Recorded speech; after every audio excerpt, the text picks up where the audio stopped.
You hear the term AI absolutely everywhere, right? It's in our phones, it's in our cars, it's all over the news. But what is it really? It can feel like this big, complicated black box. Well, today, we're going to pry that box open. We're going to get a really clear look at what makes the whole thing tick. Okay, let's dive in. So, here's our game plan. We're going to start by peeling back the layers of AI using a really simple analogy. Then, we'll get into how these machines actually learn, take a look at the human brain for a little inspiration, see where AI is hiding in our daily lives, and finally, we'll touch on the incredible revolution that's happening right now with generative AI. To really get a handle on AI, I think the best way to picture it is like a set of those Russian nesting dolls. The ones where each concept fits perfectly inside the next bigger one?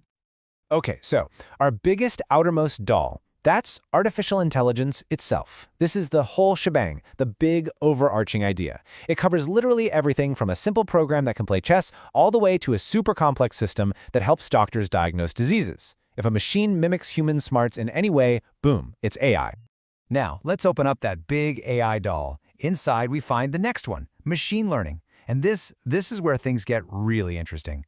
See, instead of a programmer sitting down and writing a million lines of specific rules for every situation, we just give the machine a ton of examples and let it figure out the patterns for itself. This idea is the absolute key to all modern AI. So how does that actually work? This huge shift from being told what to do to actually learning from experience. Honestly, understanding this one concept is a total game changer. Let's make this super simple. In the old days, you'd have to write code that's like, if you see these pixels arranged in a pointy shape, then it might be a cat's ear. With machine learning, you just show it 50,000 pictures labeled cat, and it figures out what a cat looks like all on its own. It goes from following instructions to making its own connections. And that leads us to our smallest, most powerful doll right at the very center, deep learning. This is a very specific, very powerful type of machine learning that uses something called an artificial neural network. And it's got a whole bunch of layers. That's where the deep part of the name comes from.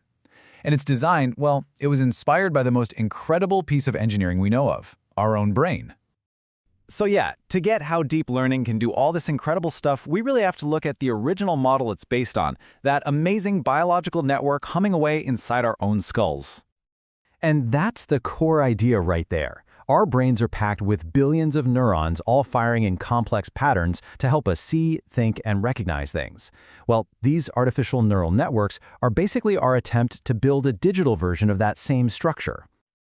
So how does this digital brain actually see something like a cat? It's a pretty cool process. The first layer just takes in the raw data, all the pixels in the image. Then it passes that to the hidden layers, and this is where the magic happens. The first hidden layer might just spot simple lines and edges. The next layer takes those lines and combines them into shapes, like whiskers or an ear. The layer after that might recognize a face. See? Each layer builds a more complex idea on top of the last one. And finally, the output layer puts it all together to make a decision. And that final decision, it isn't just a simple yes or no, it's a probability score. The network looks at everything it's learned through all those layers and basically says, okay, based on all the patterns I've seen, I am 98% sure that this is a cat. So how does it get so smart? Well, it's just massive, massive scale trial and error. When it's training, it makes a guess. If it gets it wrong, an algorithm gives its internal connections a little nudge, basically saying, nope, that wasn't right. Try adjusting your thinking this way. Now imagine doing that millions or even billions of times. You end up with a network that is insanely good at spotting patterns. Okay, so we've kind of peeked under the hood to see how it all works. Now let's talk about where these nesting dolls, AI, machine learning, and deep learning actually show up in our everyday lives, because they're everywhere.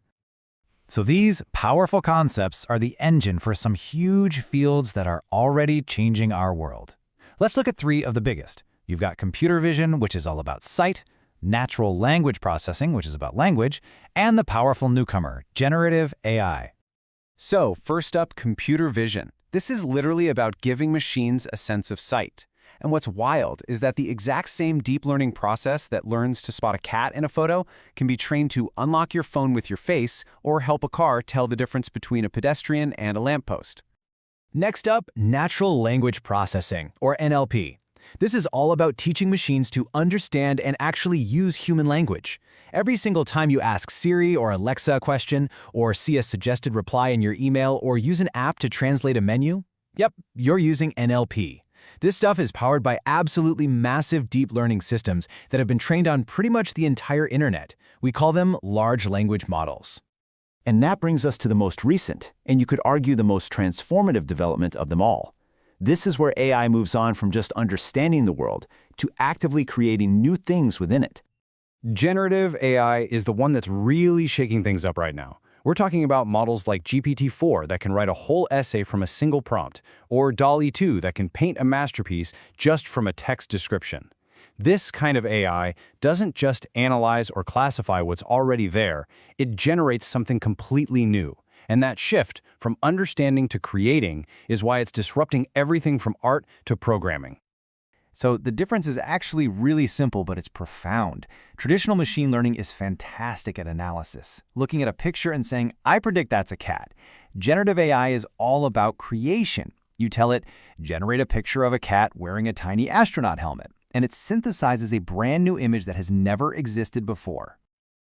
So when we peel back all those layers, right, from that big, broad concept of AI all the way down to the tiny, intricate workings of deep learning, what we see is that we are living through a new kind of industrial revolution. But this one isn't being built with gears and steam. Its building blocks are data, algorithms, and these amazing layers of digital neurons.